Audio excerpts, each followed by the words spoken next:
Okay, so let's picture Helsinki, but back in 1713. It's not the bustling capital we think of today, Ugh. right? No, not at all. Think more uh, modest Swedish military spot, not heavily fortified, really. And there's trouble brewing on the horizon. Oh, yeah. Big trouble. We're talking a serious mismatch in forces here. How bad are we talking? Well, you've got the Swedes, maybe 1,800 troops under General Carl Gustav Armfeldt, roughly. Okay. And then the Russians. Tsar Peter the Great, Admiral Fyodor Apraxin, they roll up with over 200 ships 200, wow. and an army that could be anywhere from 17,000 to maybe 18,700 men. So completely outnumbered. The Swedes were in a really tough position. To put it mildly, yes, a very tight But spot. what was the big Russian objective here? Just flex their muscles. More than that, Peter the Great was focused on conquering Finland. It was strategic. Strategic how? He figured it would pressure Sweden, push them towards ending the Great Northern War, which had been dragging on. The Long War. Exactly. And Helsinki, specifically, was seen as a potential key supply center for his army as it moved through Finland. So it was a crucial target for him. Absolutely crucial. And this massive fleet. When did they actually show up? It must have been quite a shock. May 8th, he sort of appeared. Apraxin timed it pretty well. How so? Well, the main Swedish naval force in the area, the Neva Squadron, had sailed off for the winter, gone back to Karlskrona. Ah, so the coast was basically undefended? Pretty much. At that exact moment, Helsinki's sea approach was wide open. Really unfortunate timing for Armfeldt. And things were already complicated for Armfeldt on the ground, weren't they? Outnumbered, and his forces weren't even all together. That's right.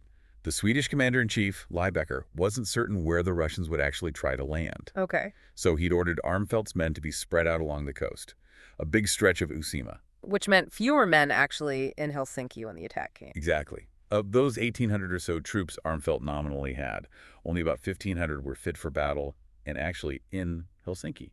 A real headache. So did the Russians just sail in and take the city easily then? Interestingly, no.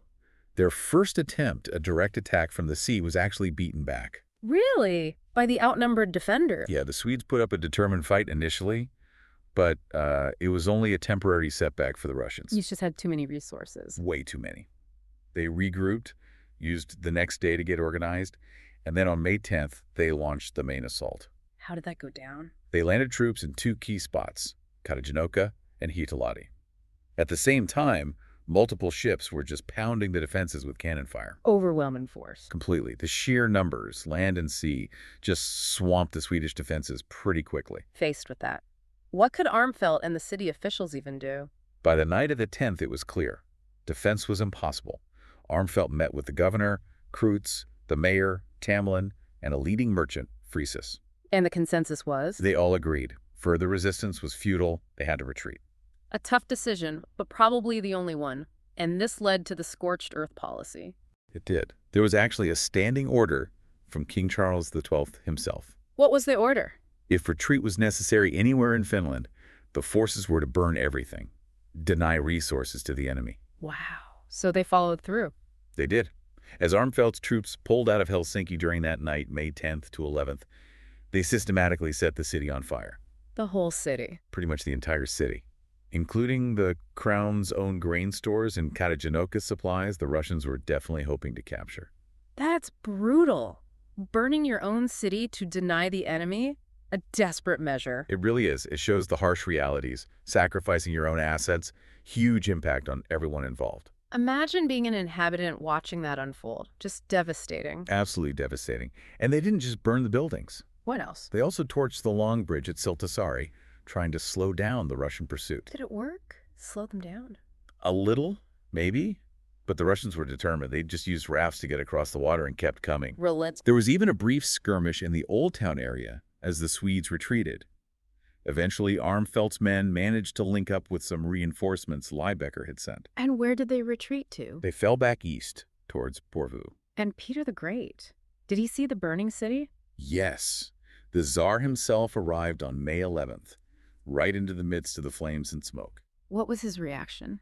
Well, initially, he apparently ordered his men to try and fight the fires, put them out. Could they? No, it was too far gone.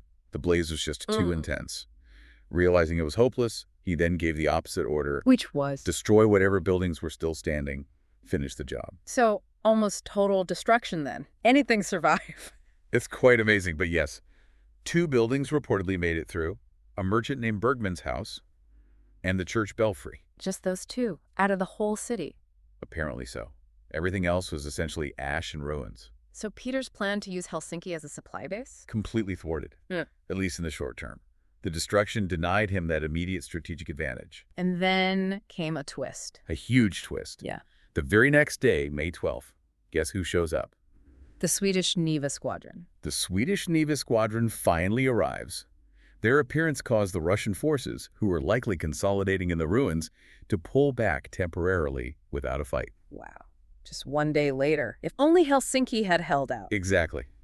It's one of those historical what-ifs. If the defense could have lasted just 24 more hours, the arrival of the Swedish fleet might have completely changed the situation. Could have been a major setback for the Russians. Potentially, yes. It really highlights how things can turn on such fine margins.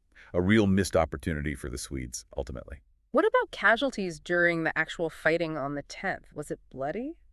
Surprisingly, reports suggest the losses during the battle itself were relatively light on both sides. The main devastation wasn't the fighting, it was the fire. But the Russians didn't just give up on Helsinki after this, did they? Oh no. Despite the setback of the city being burned, they weren't deterred long-term. They returned later in May. And the Swedes. Liebecker's forces had pulled back further inland. Apraxin secured the coast east of Porvoo. Then in July 1713, the Russians came back and took Helsinki again, this time approaching by land from the north. And the Swedish fleet. Had retreated by then. So Helsinki fell firmly under Russian control. And they stayed. Yes. They established a base, built fortifications. It became a key point for their further operations in Finland during the war. What about the people who lived there? The original inhabitants, those who survived and fled, they didn't return for 8 years. Not until after the period known as the Great Wrath ended. 8 long years to come back to their destroyed city. Such a grim story. It really drives home the brutality of that period. What can we take away from this specific event? Well, several things, I think. First, it's a stark lesson in preparedness, or the lack of it. Armfelt was strategically vulnerable, outnumbered. Yeah, facing overwhelming odds with dispersed forces is never good. Definitely not. Second, the scorched earth tactic. It's a brutal calculation in war denying the enemy resources, but at immense cost to your own side and civilians. A lose-lose in many ways. And it really shows the devastating impact war has, far beyond the battlefield itself.